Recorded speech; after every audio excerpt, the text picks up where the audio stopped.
When you hear the phrase soft as steel, what do you think of? While the word steel might conjure up images such as massive high-rise buildings, where does the soft part come in?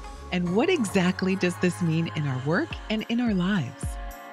Welcome to the Soft as Steel podcast with your host, Dennis Doran, featuring engaging conversations with a wide range of industry leaders around soft skills, how we practice love, inclusion, social justice, and compassionate leadership that's everlasting in the workplace. And now, here's Dennis Doran. Today, I'm pleased to have with me a gentleman by the name of Adam Hoots. In his own words, Adam has been involved with the architectural and construction industry for over 20 years. The first 3 years focused on plumbing as a skilled trade. The following 4 were in the architectural realm, designing custom residential and light commercial projects. And the final 16 years being in the commercial construction industry, primarily building classrooms and high-tech life sciences work. His mission is to change the way our skilled trades and craft workers are valued and respected by all project stakeholders on construction project sites. That's a huge hook that got me interested in wanting to have a chance to talk with Adam. He's pursuing his mission with a multidimensional calling. Adams is a part-time professor at Clemson University and a PhD candidate. He already has a degree in communication and a master's in construction management. He's a podcast host, and he's also the principal in a company, ACHE Solutions, which I'm going to ask him to talk a little bit about, among other things. So that's enough. I want to get right into my conversation with Adam Hoots. Adam, welcome to the Soft as Steel podcast. Thank you, Dennis. I appreciate that. What an introduction. Thank you. It's mostly yours. The last part was me. It's pretty good. Pretty good. If I can't keep this job, maybe I could be writing introductions for podcasts. Who knows? You definitely got it going on. That's for sure. Just a couple of things. Clean rooms is what I primarily focused on. Yeah. But then also I get my master's degree in December and we'll continue on into that PhD program. So okay, I don't want good. anybody thinking I already have the degree. Well, I did say PhD candidate. Fair. Yeah. But good. What are you going to do for your PhD? Is it a doctoral dissertation? Is that what it would be? It will be a dissertation. Yes, sir. Possibly on what? So I'm doing my master's thesis paper on the reasons lean principles fail on the first implementation in the construction industry. And then the idea is to take that and convert that into best practices on how to get lean principles running on a construction project site. So that's my main focus. Okay, that's very good and important. I know that you are steeped in lean, but I remember from our earlier conversation talking about a couple of things. One, the rate of failure, even trying to implement a set of principles which on their face appear to be fundamentally based on starting with the notion that all the participants in a project need to be treated with respect and dignity. And we'll go from there. Your simple tests on a job site checklist to be able to say if lean is really active in terms of the environment that the company is conducting. Let's talk first about lean because it is important. 20 and 30 years ago was just really interesting. It was beginning to be implemented, but it's really been the last 10 years where there's been a pretty significant ramp up in embracing lean principles and trying to utilize that. Is that a fair time frame, about 10 years? Yeah, I think so. I think when we first started to try and implement it, it was all about the tools and doing things faster with less and adding more value. And we're slowly starting to realize that when you start with the people, that's where you can really get those dividends. But you got to invest in the people and not really have that return. So, yeah, I agree with you. I think the last 10 years, we've seen quite a shift. And really in the last, 3 to 5 years, kind of COVID accelerating some of that stuff, we're realizing how important people are in our industry. Yeah. So let's focus on how you phrase, because these are your words, and I think they're spectacular. It says that your mission is to change the way our skilled trades and craft workers are valued and respected by all project stakeholders on construction project sites. Talk more about that. Obviously, your perspective is something needs to change. We can get better. Talk about the current state of affairs and why this is so important. Yeah, so I'm a huge advocate of promoting the skilled trades in high schools and tech schools and college. And, there's no reason you graduate from college, you can't go get a degree or go get a job with an electrician, right? And so I really started to steer young people, even down as young as middle school, elementary school, adjusting some of the things we do to to impact those type of folks, we started an organization called the Skilled Trades Alliance. It's a 501c3. And again, a lot of that was like helping get people into the trades. Well, I don't know, 2 or 3 years ago, I really started feeling a little guilty about that, to be honest with you, because I do look at the current conditions in construction, and they're not the best work environment that's out there. I mean, you're dealing with the elements a lot of times. You take breaks, but oftentimes you don't really have a shady spot or a warm spot to go take a break. So you sit on a pile of steel or brick or, something like that and eat your lunch. Again, I'm talking from a trade worker perspective. Mm-hmm. I'm using a restroom that, is a little plastic tin can that is freezing or hot. And, hopefully it's cleaned once a week. And sometimes that doesn't even happen. And, you just look at the conditions, and really, again, it started when I was a plumber back in the day, and I got dealt some pretty nasty hands being the young kid on a project site. And I did it, and I sucked it up, and I worked through it. And it's always been kind of planted in my head, like, we need to change this. Like, there's no reason a supervisor should walk past a trade worker on a construction site and not acknowledge them and say hello or good morning or how are you, and really mean it.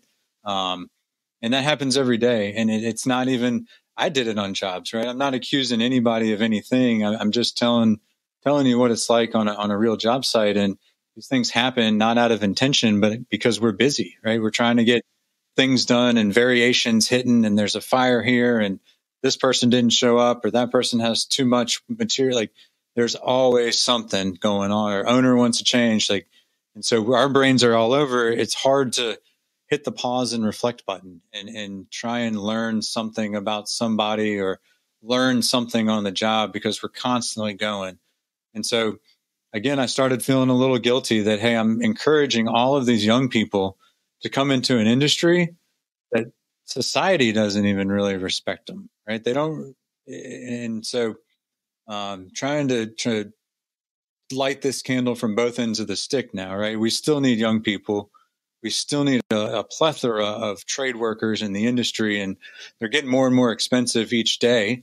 But on the other hand, it's like we can do something about these conditions, right? If we get in front of the right companies, in front of the right people who are open-minded and willing to think about productivity more than just overtime, right? Productivity happens when we treat people with respect and give them the tools they need to be successful, whether that's a nice air-conditioned restroom or a break tent or a hydration station or somewhere for them to just go and pause and reflect and to bring ideas and innovation out of the people who are closest to the work. And I think, again, we can do it from both sides, right? We can create conditions where it's pleasurable to be at work. It's interesting, as you're saying those words, I'm thinking that what you're describing is that there's a need to recognize that there are, in terms of the responsibility of leaders, there really are two environments that they need to promote and vision for the people that work for them. One is the cultural environment. What do we expect of ourselves and of the people that work for us? I see you smiling, and you'll have to explain. And no one sent me. The word culture drives me nuts. Yeah, it's so okay. Well, you can get over that part, but you know what I'm talking about. I do. Because again, when I use that word, I jump to the idea that that leadership involves being able to tell people why we exist, what we're here to do, what the future looks like, and get them all tuned in, turned on, and ready to go. That's what I talk about. The other environment, though, that you talk about, and again, we did in our pre-recording call, you talk about that reality that a company may be talking that they're implementing lean principles, but then you've already talked about the restroom or bathroom, whatever you want to call it. I mean, and I call that the physical environment. And again, the threshold level is that construction sites are dangerous places. So attention needs to be paid by anybody walking on a construction site. I don't think that's an arguable point. I think that's pretty factual. How we go about making and preserving an environment on a construction site which is safe. And now I'm talking safe in terms of the physical aspects and kind of the slice of ham on this sandwich of culture environment versus physical environment is safety and where that all fits in. So share your thoughts about kind of how I interpreted what you're saying and why it's so important, if you feel it is, to continue to be talking about the things that have nothing to do with the final result. What they have to do is a lot to do with what happens day by day, moment by moment on a construction site. Your thoughts? Yeah, you just nailed my view on culture, right? Because it's more than beer in the fridge and a ping pong table. And I think it gets lost in that a lot. But like culture is an outcome to me. And you just nailed it. It's the things I do day to day that promote the culture that I seek, starting with leadership, resembling the behaviors that they want. And so I see kind of those two environments as one, I love the physical safety. Yeah, that's a huge deal. The more important deal is the psychological, mental safety on a project where somebody can come to the leader and mention a safety problem and not have an argument, but the leader then asks like interested questions to find out what's going on. And that to me is that's the environment where innovation happens, where we experiment with things, we fail, we learn quick, and we make adjustments and we move forward. And that's the essence of all things lean principles, right? It's the PDCA cycle, as they call it: plan, do, check, act. There's a gal in Washington. She works for Hensel Phelps. Her name is Cabri Schmid-Lehrman. She has done some absolutely magnificent work on psychological safety. And she's a superintendent for Hensel Phelps. And Hensel Phelps does it right. They do a lot of like being in the field, working, laying things out, surveying. Like you do all that coming up as a superintendent. And so she's got a ton of skills. And I'd highly recommend you connecting with her as well for, again, just that psychological safety. And I'll add this. The reason I think that mental, psychological is more important than the physical is because you are 5 times more likely to die by suicide than any other hazard on a construction site. Yeah. That's a problem. And we're encouraging young, vulnerable people to go into an industry with statistics like that. We got work to do if we're serious about bringing people in. Let's stay on what I think is where in my view, albeit from my perspective, many years in the industry, seen a lot of stuff, done a lot of things, made a lot of mistakes. Just when you get to my age, if you haven't made a lot of mistakes, you haven't taken any risks, and you probably have just been sitting on the couch eating bonbons and watching movie reruns. All smoke, no fire. Yes, sir. Exactly. But the thing that I think, and I know we agree on this, and again, it's conveniently, and that's why I'm really glad that we're having our conversation, and that lean is a big part of that, because I think lean is a really, really valuable body of knowledge. I think in many ways it's more valuable than things like the project management principles that they call they codify in something they call the Maibach, or even the codification of principles that the Construction Management Association of America, CMAA, promulgates.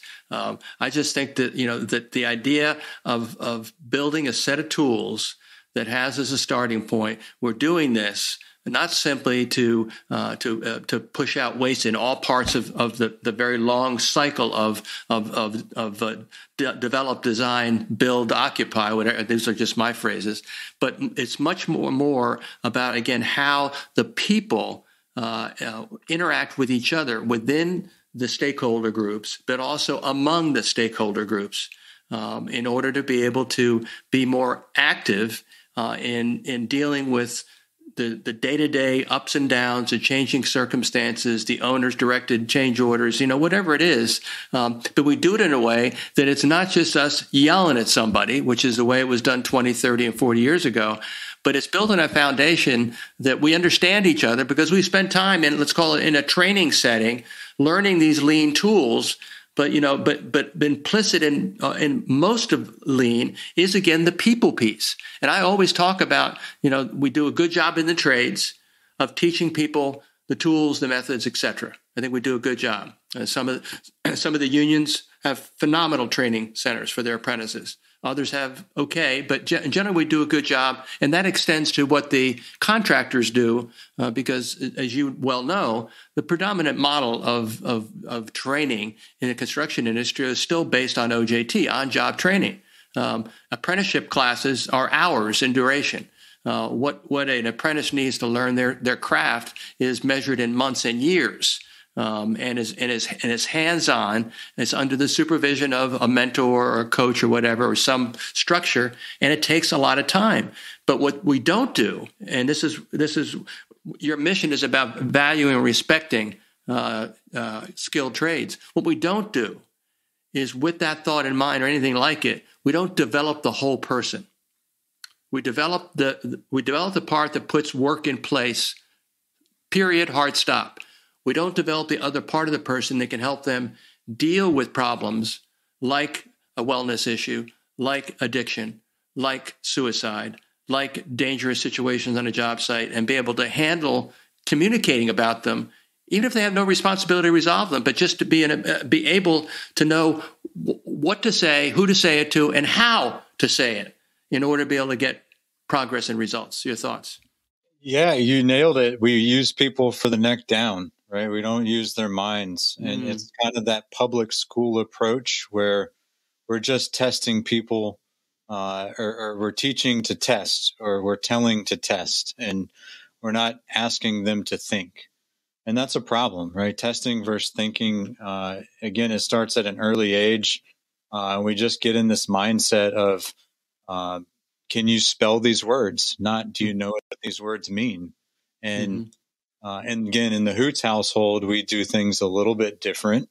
On Hoots job sites, we're out there and we're talking and engaging with the workers and learning who they are and asking them, what did you do on your last job that's better than what you're doing on this job? And that question alone, they'll spill their guts. Like at first, and so granted, at first they're like, what do you want from me? Like, why are you talking to me? You project leaders don't usually talk to me. And then when I break it down and I'm consistent over a week and I'm engaging with them and I remember kids' names and that they like, football or say some basketball or whatever, then we really start to develop a relationship and they trust me and they know that if they mention something to me that it's going to get done if it's reasonable. Right. And that we're going to take action. I think that's another issue in our industry is our say to do ratios are terrible.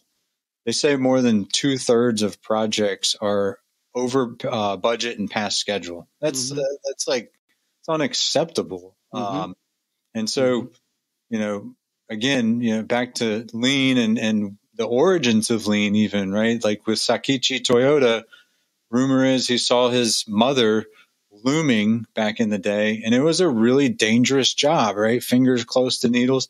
And so over a 20-year period, Sakichi Toyota developed the automatic loom and was a lot safer, and it was out of care for his mother that he didn't want her working in those conditions. And so somehow we've lost that focus of the care for people side of it.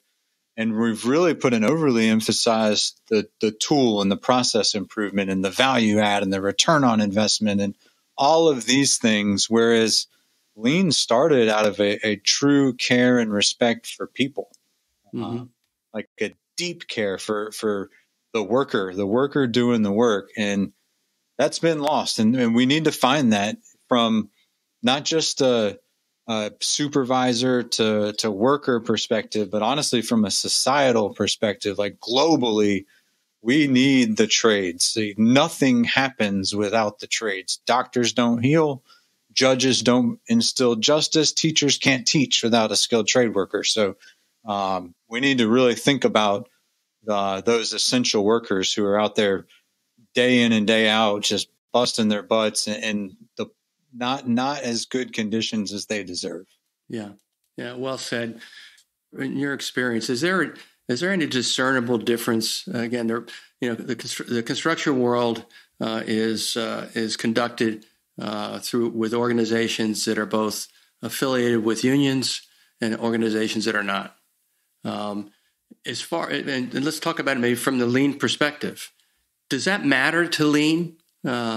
That you're working on a project which is being performed by 4 or 5 trades unions under a series of subcontracts with the GC, or whether they're open shop trades contractors. Does it matter to lean?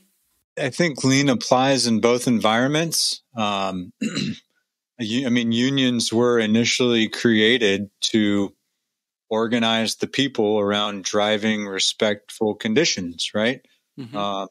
I don't work a lot with unions, so at the risk of getting in trouble here, I was on a union job site in Chicago and got in an argument because I was sweeping the floor trying to make my job better. And so there's that element, but then there's also continuing education and a true apprenticeship to get you to a journeyman, that it's education, right? So it's continuous improvement and learning.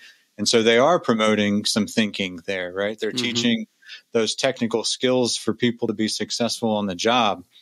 Now, with that said, I do think there is a lack of training from a leadership perspective, from an emotional intelligence perspective.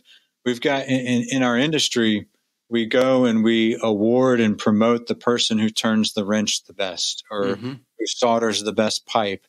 And that doesn't always mean that they're good with people, and people skills are important. And so I think lean it certainly applies across the board. And I think the unions are probably a bit better organized from a learning and development standpoint. But even there, I'm sure there's room for improvement. And those who are true leaders in a union, I think, would honor that too. There's always room for improvement. Mm-hmm. Yeah, agreed. From your perspective, just the time you've spent in the industry, you kind of see where we are right now. What comes to your mind as something that gives you a sense of hope about the future of the construction industry that you've been in for your entire career? That's the first question. There's a companion question, but let's go with that. What's going on that gives you a sense of hope or optimism or positivity with regards to our industry and the future? Yeah, there's some real leaders in the industry right now I'll even compliment them. The Robbins and Mortons of the world, the Mortensons of the world. You mentioned Barton Mallow and the team there. I think the Bolt Company for sure. Mm-hmm. These are companies that are embracing lean to a point where they're just done calling it lean, right? They're just for a lot of reasons, right? There's been a lot of, as I refer to it on my show, bullshito in the industry, which is the fake martial art, or fake lean, as I'll call it. And so there's a band of change makers, a lot of those from those companies that are banding together and really driving true change in our industry, not starting with process and not going to tools and not going to that stuff, but going to the people side, the developing relationships like Jennifer Lacey and Jesse Hernandez. I mentioned this earlier, the No BS with Jen and Jess. We're having real conversations about real people outside of the gates, right? At some point, the term be professional meant I have to leave my feelings and care and love and compassion for people. They even tell you on a job site, leave your feelings at the gate. I can't do that, right? A person can't do that. And so to be a whole human inside and outside the gate, that's where it's at. And that's the change that I see happening. I mean, I just got off a call where I asked, we're talking about overtime and acceleration and this sort of thing. And I just asked the question, what else can be done other than adding more manpower or overtime?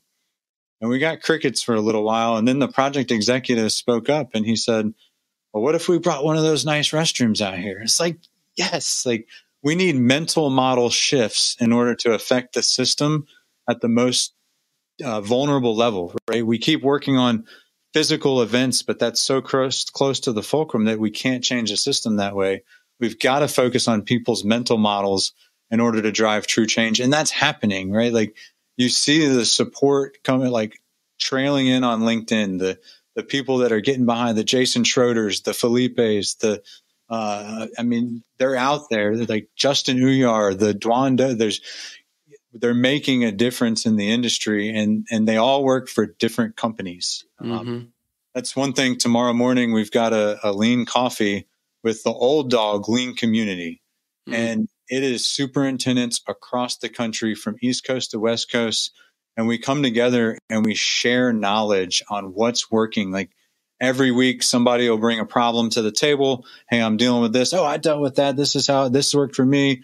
We'll all bounce some questions off them. They'll have some self-discovery. It's a beautiful thing. It's probably 20 of the nation's top contractors who are coming together, boots on the ground, right? Job site trailer to job site trailer. And we're sharing ideas. Like that gives me hope, because that's knowledge that would have been lost to the people who are retiring at rapid rates right now. So all of those things give me hope, but mainly the people who are banding together that call ourselves the change makers, right? Because we are making change in a much needed industry. Is Lean taught in the construction management degree program at where are you? What school? Clemson? I can't say Clemson too many times. I went to Maryland, so I'm just kind of choking on Clemson a little bit. Don't take it the wrong way. Yeah, that's right. Yeah. But so, I mean, any class that I teach, I use lean principles in the class to teach the class. So absolutely 100%. I've also had several teachers come to me saying, hey, can you come to a guest lecture series? And then there is a class, adversarial relations. We're in the process of kind of revamping this IPD certificate. So yeah, I would say 100% we're teaching it. I actually just got my IPD certificate, and one of the goals my advisor, Dr. Clark, has is for me to go and work with a gal named Ann Lyons, who's a psychology undergrad, construction science graduate degree, and we're going to create more of like a high-performing teams certificate in lieu of IPD. So yes, we're definitely exploring all things lean. I have Felipe, engineer Manriquez with the Bolt Company. He comes into my scheduling class and teaches Scrum. I've had Jason Schroeder and Kevin Rice with Elevate or Lean Tact come in and teach tact planning. And then Jesse Hernandez came in and taught last planner system for me all last semester. So these kids are getting just a full, well, I say kids, these young people are getting a full dose of how to schedule construction projects, not just the current way, but how the industry is migrating as well. Yeah. I want you to answer this next question briefly, because I want to make sure we can get past this question and close on a positive note. How about that for a question setup? So I asked about hope and optimism. What's the biggest challenge and what's the biggest hurdle that we have as an industry right now based on your experience? Man, that's just the way we've always done it. Like, change is hard. Resistance to change is real. And we have an industry that's 2,000 years old or more, right? Like, and so trying to change the mindset of that's just how we've always done it, and that's how I was taught, that has been the biggest challenge. And so my philosophy to that is let's just feed those who are hungry, right? There's plenty of people who are looking for new and better ways to do things, just to experiment. And so I naturally gravitate to those people. I usually turn I've always done it this way, people off, and that's okay with me. Yeah, that's a good one. And I agree with you. I've only got a few years left until the ticker stops working. I fear that if we can't make a significant shift in how we tell the story of opportunity in the construction industry to kids in middle school and high school, that we're going to have some serious generational challenges being able to resource construction. But I hope that's not the case. And one of the reasons that I carry the message I carry about soft skills and people is because if we focus there, we can change things. And a person like you, with your credentials, with your experience, with your very articulate manner of communicating, I think can play an important role. I know it's within your interests. Again, I call it part of your calling. The Japanese say it's my ikigai. It's your ikigai? Okay. My reason for being on this earth. Yes, sir. Yeah. So you need to keep doing what you're doing. I'm delighted to know you. We will maintain contact. And this has been an incredible conversation that we probably could carry on for hours. But we're going to stop now. I don't know if I can take. I don't want to hang up. I really don't. You hang up first. Yeah, no, that's right. No, you hang up first. No, you hang up. Oh my gosh. Oh, I can't. Thank you so much for being here. We'll be in touch soon. Well, thank you for the kind words. And I have been blessed beyond belief. And it has been an honor and pleasure getting to know you and tuning into these podcasts. And I got the book on order. I'm like super excited to dive in there too. So thank you for all that you do. And may God bless you with more than a few years, baby. You're going to live forever. That's the goal. I'm going to live long enough so I could come and do a guest lecture at Clemson, which I'd be delighted to do. You name the date and I will get you in there. Yes, 100 times yes, please. Yeah, I'm serious. Yeah, I'd be delighted to come and do a guest lecture for you or others. And you just let me know when it fits into the curriculum topic-wise, and we'll plan a date for a visit. 100% that's happening this week. I'm getting a date and logging you in this week.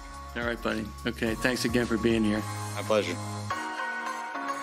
Thanks for joining us today for this episode of the Soft as Steel podcast with your host, Dennis Doran. Dennis is the author of Soft as Steel and a leading speaker and trainer for organizations across many industries and verticals. To learn more about the work Dennis is doing to activate soft skills in the workplace, contact him at DennisDuranSpeaking.com. Be sure to check out his book, Soft as Steel, on Amazon or wherever books are sold. You can subscribe to this podcast on iTunes or wherever you'd like to get your podcasts. And please remember to share this episode with your friends, colleagues, and anyone you feel would benefit from the conversation. We'll see you next time on the Soft as Steel podcast with Dennis Doran.